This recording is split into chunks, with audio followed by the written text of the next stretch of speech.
Olá pessoal, hoje eu vou falar um pouquinho sobre dicas para a redação do Enem, que está bem perto. E a primeira delas é, coloca o argumento sempre no começo do seu parágrafo e depois um ponto, daí você faz o seu desenvolvimento. Por que isso? É sempre bom que você já tenha expresso no início, assim, qual é a sua ideia.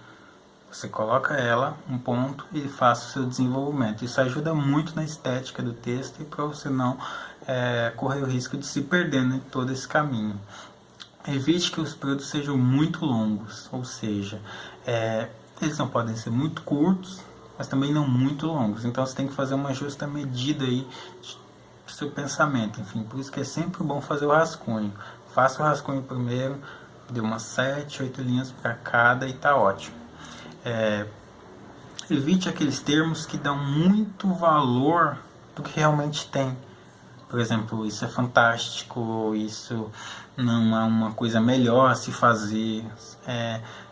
Pode ser que isso seja prejudicial no contexto que ele tem que ser usado. Às vezes ele dá um super valor ao que na verdade não é tão assim. E isso perde um pouco o foco do seu texto, do seu sentido.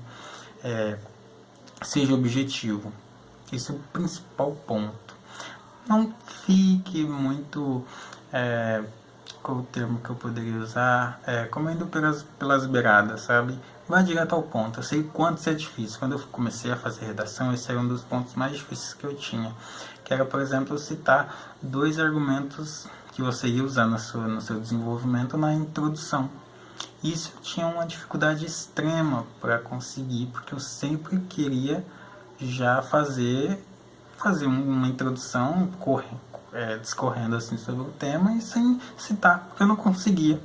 Então, seja objetivo, esse é um dos principais pontos. Acho que isso é primordial. Tem umas dicas que eu dou também a fazer na introdução, que eu uso bastante. Se você não tem uma alusão histórica para aquele momento, para aquele período, se você não consegue lembrar naquele momento, deu um branco e você não consegue fazer uma alusão histórica, ou então citar alguém, eu tenho algo que pode lhe ajudar se for possível, que é você falar sobre Emily Durkheim, que você vai dizer assim, segundo o filósofo Emily Durkheim, para a sociedade ser composta como um corpo biológico, ela é preciso que os indivíduos tenham seus direitos garantidos. Isso é ótimo, você vai falar isso. Você pode dar até uma procurada aí no Google, enfim, te ajudar bastante. Depois que você fizer isso, você vai colocar assim, como para a sociedade ser considerada como um corpo biológico, ela deve ser constituída por direitos e por indivíduos, e que os mesmos estejam garantidos por leis. Daí você põe ponto e fala, no Brasil ocorre isso, isso, isso.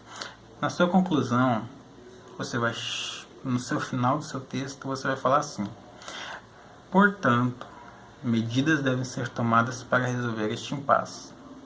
Ponto. Para que o Brasil seja constituído como um corpo biológico, aí você vai fazer sua conclusão. Tá vendo como esses nichos, esses ganchos que você cria entre a introdução e a conclusão são perfeitos.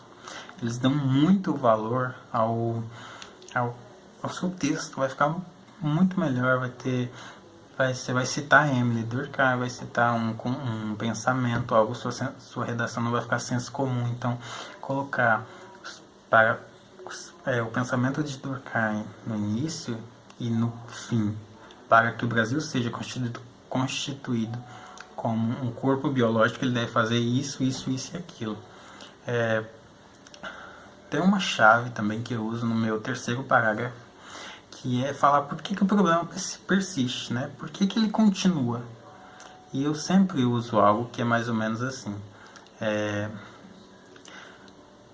Por que o problema persiste? Porque o indivíduo, que no caso somos nós, não ponderamos ou norteamos as nossas ações. Isso eu consigo resolver, acho que uns 90% de cada tema. Violência, conceito de violência contra a mulher, homofobia, muitos temas a gente consegue. Por que um indivíduo pratica violência contra o outro? O indivíduo, ele sempre pratica essa violência com o outro, porque ele não... Porque na filosofia tem um conceito de que a gente tem bússola e uma balança interna, que faz com que nós ponderamos e norteamos as nossas ações.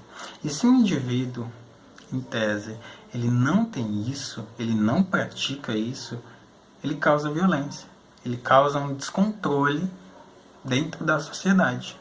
Então, se você puder dar uma pesquisada, estou falando bem brevemente para vocês, se vocês puderem pesquisar, ler um pouco, vocês vão ver que isso se encaixa perfeitamente em uns 90, 95% de todos os temas.